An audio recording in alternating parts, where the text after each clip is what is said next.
In today's video, we're going to talk about one of the most epic battles in the automotive industry. This is not Ford versus Chevy, but this is just about the same deal. It is Toyota versus Honda. Today we have the two best-selling compact crossovers in America. In this corner, we have the recently refreshed Honda CR-V, and in this corner, we have a 2019 Toyota RAV4 hybrid. This is my favorite version of the RAV4 at the moment with the hybrid system, and this is my favorite engine under the hood for the CR-V because it is the only engine available under the hood at the moment. But there is going to be an over 40 mile per gallon hybrid coming later this calendar year. So you can be sure that we'll have a follow-up video where we pit this hybrid against the CR-V hybrid as well. But in this video, we're going to talk about how they compare in general terms. So if you're looking for a gasoline or a hybrid in this segment, this video applies to you. Honda didn't make any radical changes to the CR-V for 2020, so this is really just a refresh of the 2019 model year vehicle. Everything is a little bit different up front, but the overall style is very similar and very recognizable as the CR-V. This particular model is the very top-end trim, so we do have full LED headlamps, but you will only find them in the top-end trim. I do think that's a little bit of a pity. I wish that Honda had put these full LED lamps in all of the models. Moving over to the RAV4, we have a slightly more modern and definitely more truck-like look here. I really like the look of the RAV4 in this generation. I didn't care for the previous generation RAV4 at all, I have to say, but this sort of a mini 4Runner, mini Tacoma look is really attractive in the segment. We also get full LED headlamps, which is a nice touch over here, and we find those, of course, in every trim of the RAV4, not just the very top-end models. Now, if you're looking for the most attractive entry in this segment, I still think that award goes to the Mazda CX-5. The RAV4 is definitely a good-looking entry in this segment, but it doesn't have the elegance and the wow factor that we definitely see in that Mazda. Now, when it comes to active safety, these two vehicles are very well matched because for 2020, Honda is finally putting Honda Sensing on all versions of the CR-V. In previous model years, you didn't get that on the absolute base trim. It's easy to see why the CR-V and RAV4 are so popular. They're both pretty efficient. They give us decent horsepower, about 200 horsepower or so for the RAV4, a little bit less than the CR-V, but it makes up for it in torque. Decent fuel economy, about 30 miles per gallon, and both of them are right in the middle of their segments. Both of them are just under 181 inches long, but the overall style is very different. As you can see here with the CR-V, it is perhaps a little bit more lifted hatchback, a little bit more passenger car-like. Meanwhile, over here with the RAV4, Toyota is definitely channeling their inner truck mini-me with these squared off wheel arches, etc. About the same overall size as I said before, but the CR-V is a little bit more space efficient. We have more combined legroom on the inside and a little bit more cargo area in the back. The space difference surprised me a little bit at first, but when you take a look at some of the other products that Toyota has designed on their new TNGA platform, you'll notice that overall interior efficiency has actually fallen in many of the recent versions, the RAV4 here included. Now, this still has one of the best cargo areas in the segment that we'll take a look at in a bit, but it's not quite as space practical as the Honda. Both crossovers have partial LED tail lamp modules, and that means that the brake elements are LEDs, but some of the other elements are incandescent bulbs still. We have this sort of exaggerated upside-down question mark going on here in the CR-V, very similar to the 2019 model year vehicle, but we do have a few tweaks for 2020, like the new exhaust tips down there at the bottom of the bumper. Now, if we take a look at the RAV4, we do have overall a slightly more truck-like look, but that does not mean a more vertical hatch. And you'll really notice that if I open things up, and then we come in and take a close look at the angles involved here. You can see that part of the reason the RAV4 has slightly less cargo capacity than the CR-V is this more steeply raked section for the window. Meanwhile, over here with the CR-V, we have perhaps more of a minivan style hatch where it is definitely more upright.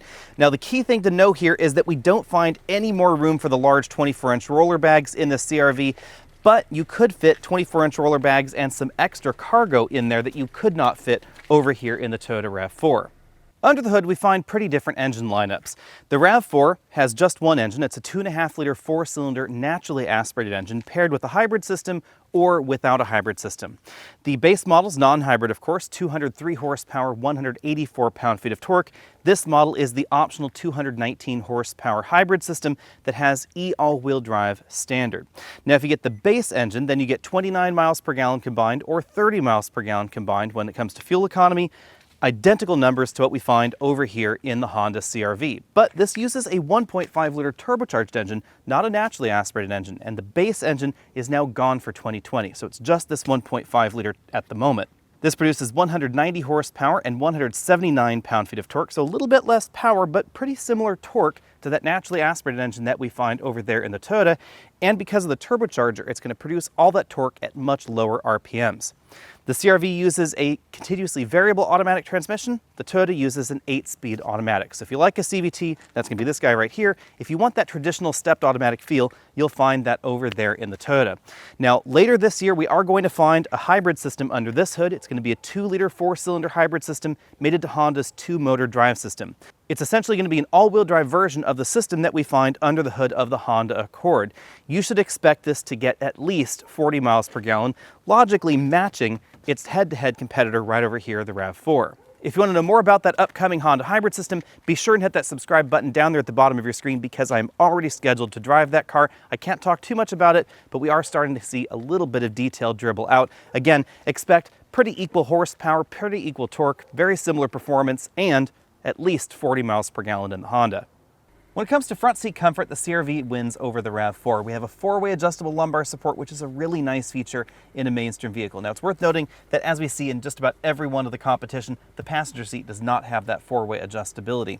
I also like the fact that the seat bottom cushion is longer in the CR-V. That's definitely going to make this more comfortable for taller drivers.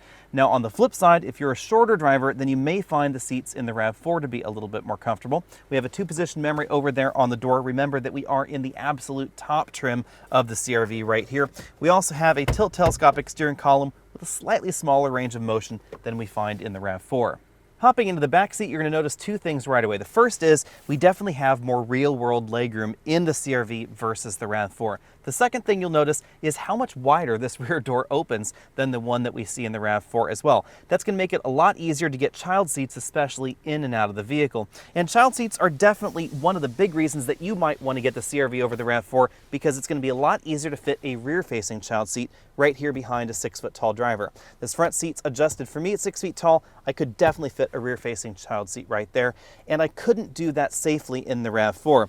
You also have a little bit more room if you were to put that child seat right here in the middle, just because of the way the front seats are shaped. Now, if I scoot all the way over to the right side of the vehicle, this front seat is all the way back in its tracks. You can see I still have a decent amount of legroom left. The CR-V seats offer a little bit of recline. It's just a 2-stage mechanism right there.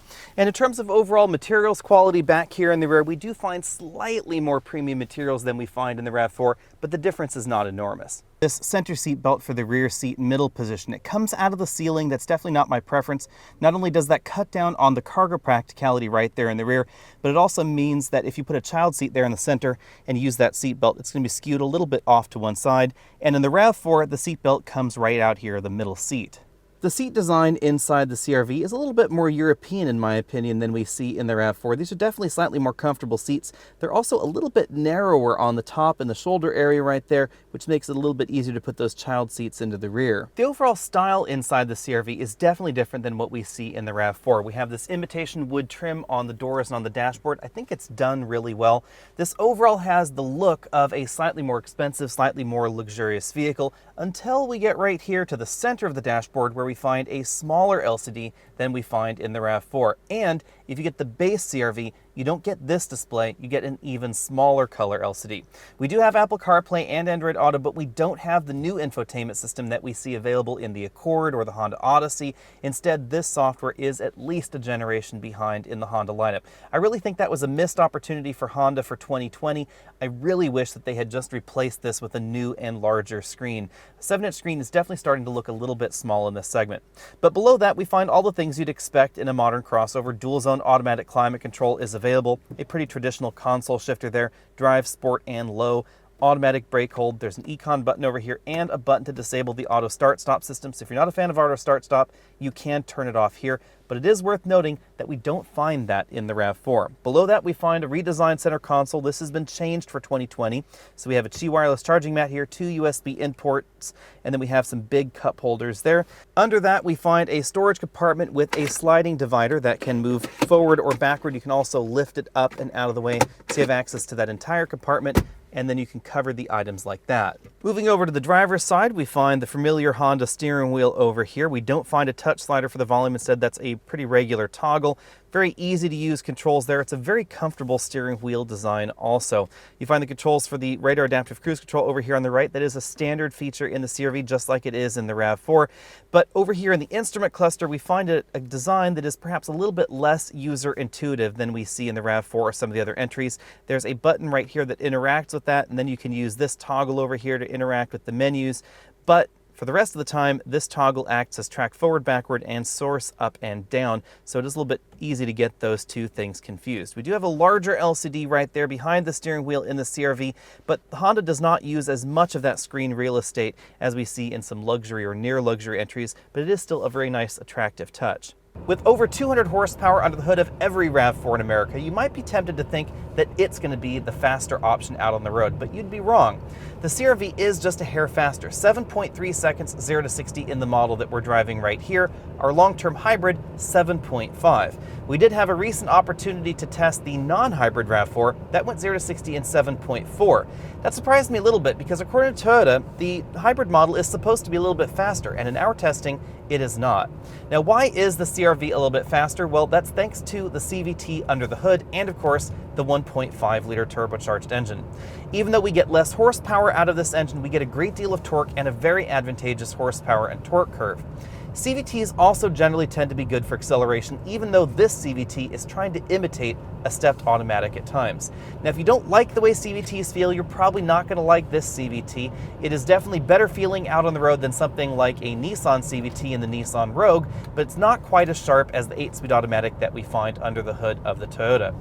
I also found it a little bit surprising that this 1.5-liter turbo does not feel as refined as the engine that we find in the RAV4. A lot of folks out there have complained about the way the RAV4's engine sounds, but the one here in the CR-V is just a little bit gruffer. And that's a little bit surprising overall because in the rest of the driving nature, I do like the way the CR-V behaves. The CR-V is also our winner when it comes to our braking score, 116 feet, 60 miles an hour back to zero versus 131 in the hybrid RAV4. That does drop down to 120 if you get the non-hybrid RAV4. However, it is still going to be a little bit longer than the CR-V that we're driving here. Now, when it comes to overall handling, I think that award goes to the RAV4. It feels a little bit sharper out on the road. It feels a little bit more communicative as well. That surprises me a little bit because the RAV4 does have more ground clearance than the CR-V, and if you get some of the more off-road oriented models, it's going to have even more ground clearance. Out on a rougher road like we're on now, I do find the CR-V to be a little bit more comfortable than the RAV4. The CR-V seems to be tuned slightly towards the softer side of things for this particular segment, and I do appreciate that. I do like a slightly softer ride out on the road. So if you're looking for a car that's going to be a little bit more suitable for a long distance road trip, I would say the CR-V fits that bill just a little bit better than the RAV4. That shouldn't surprise you too much, of course, because the RAV4 does feel a little bit sharper out on the road in general terms. The handling feel definitely seems to be on the sharper side. In our cabin noise test score, the CR-V was a little bit quieter than the RAV4, 70 decibels in here versus 72 decibels in the RAV4. Now, a lot of folks on our Facebook channel were asking about cabin noise and overall refinement because there have been some complaints about engine noise in the RAV4. Now, interestingly enough, even though the cabin is a little bit noisier in the RAV4 due to road noise and a little bit of extra wind noise than the CR-V, it definitely has a more refined engine note. This 1.5-liter turbocharged engine in the CR-V just is not quite as refined as the engine that we find under the hood of the RAV4. Overall, the CR-V and RAV4 are very well matched in the compact crossover segment. Very close in terms of overall 0 to 60 numbers, and very similar in terms of overall handling dynamics as well. If you're looking for the most off-road capable entry in this segment, that would be something along the lines of the Jeep Cherokee. If you're looking for one of the more fun entries in this segment, I would say that's the Mazda CX-5. Although, interestingly enough, the CX-5 is not going to handle any better than the CR-V or RAV4 due to the relatively narrow tire sizes that we find on that Mazda. But it does have a really great feel out on the road. So which one's right for you, CR-V or RAV4? Well, they definitely both have strengths and weaknesses. If you don't like CVTs, then you shouldn't take a look at the CR-V right here. If you're looking for high fuel economy and you want your vehicle right now, then you're going to want to take a look at the RAV4 because this is the only one that's available as a hybrid at this exact moment. Now, we do have a number of new hybrids coming for 2020. The Ford Escape hybrid is likely going to be on sale by the time you watch this video.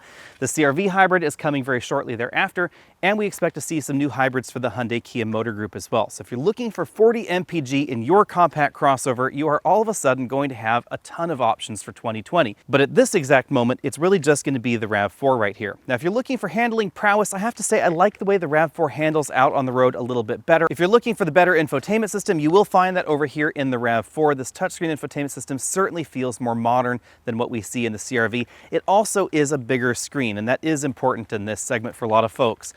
I really wish that in the 2020 refresh of the CR-V, Honda had finally decided to give us the system out of the Honda Accord, but unfortunately, they didn't really touch the infotainment system in the CR-V.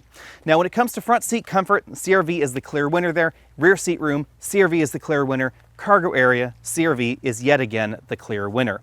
We get a little bit less ground clearance. It's theoretically going to be a little bit less off-road capable in some situations, and we don't have really any equivalent to the TRD version of the RAV4 or of course the RAV4 Adventure, either right here in the CR-V. But if my own money were on the line at this exact moment and I didn't want to get the hybrid, I would probably put the CR-V right at the top of my list, just a hair above the RAV4. I know the RAV4 is a little bit more fun. I do like the style overall a little bit more as well, but the CR-V is more practical and it's more comfortable. And for me, those features would definitely override the extra style that we get over here in the RAV4. Let me know what you think about all that down there in the comment section below, and what would you pick if you were shopping in this segment. Now, if you want the fuel economy, again, at the moment, the RAV4 is going to be the only option, and if you want a plug-in hybrid, the RAV4 is going to get an over 300 horsepower plug-in hybrid coming very, very soon, probably about the summer of the 2020 calendar year. So if you want one of the fastest entries and plug-in hybrid ability, you're going to find that in the RAV4. No hybrid plug-in plans so far on the CR-V, but we will see that traditional hybrid system, which I suspect will end up beating the RAV4 when it comes to overall fuel economy. It's also worth noting that the CR-V's hybrid system is going to give you a true mechanical all-wheel drive system, not the all-wheel drive axle that we find here in the RAV4. So very much like the Ford Escape hybrid, the CR-V is probably going to be the better option if you live in a snowy area. Again, let me know what you think about all that down there in the comment section below. Be sure and head over to facebook.com/AlexNautos so you can see what we're driving this week. And of course, stay up to date on all of our reviews on our long-term 2019 Toyota RAV4 hybrid. I'll see you all later.